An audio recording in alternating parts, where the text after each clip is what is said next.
Questions remain tonight about the teacher at the center of a 2-year investigation accused of sending inappropriate text messages to a student.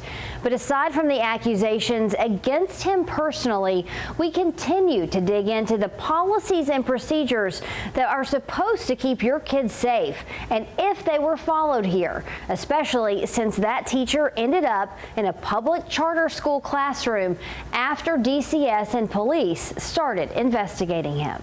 At this time, I'd like to make a motion to move into the executive session part of the meeting. 10 days after a grand jury indicted one of their teachers, Chattanooga Preparatory School's governing body held a virtual quarterly meeting, but didn't talk publicly about their internal review. Kenya White, a now former Chat Prep 6th grade guided reading teacher, faces more than a dozen charges, including sexual exploitation of a minor. Through a license search on the State Department of Ed's website, we discovered White didn't have a current teaching license. That's even though a current Chat Prep listing for a guided reading teacher says it requires a current certification through the state of Tennessee. White's temporary 1-year permit expired in June of 2023. This Facebook post shows he was working at Chat Prep by April of 2024.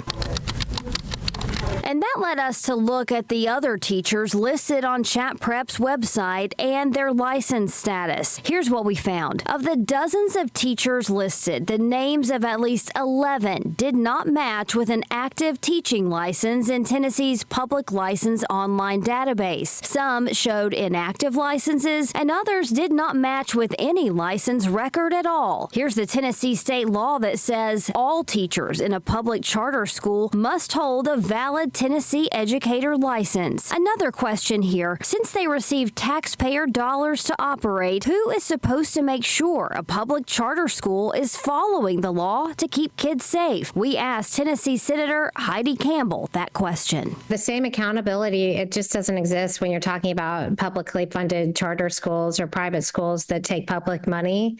And taxpayers deserve the same level of accountability that they get with our public schools. So who is responsible for making sure Chat Prep did the proper background check on White and that their teachers hold the licenses state law requires since they are a public charter school? We are continuing to dig into that part of the story and we'll let you know what we find. Meanwhile, Chat Prep didn't respond to our question about why so many of their teachers didn't match with active teaching licenses in the state's online system.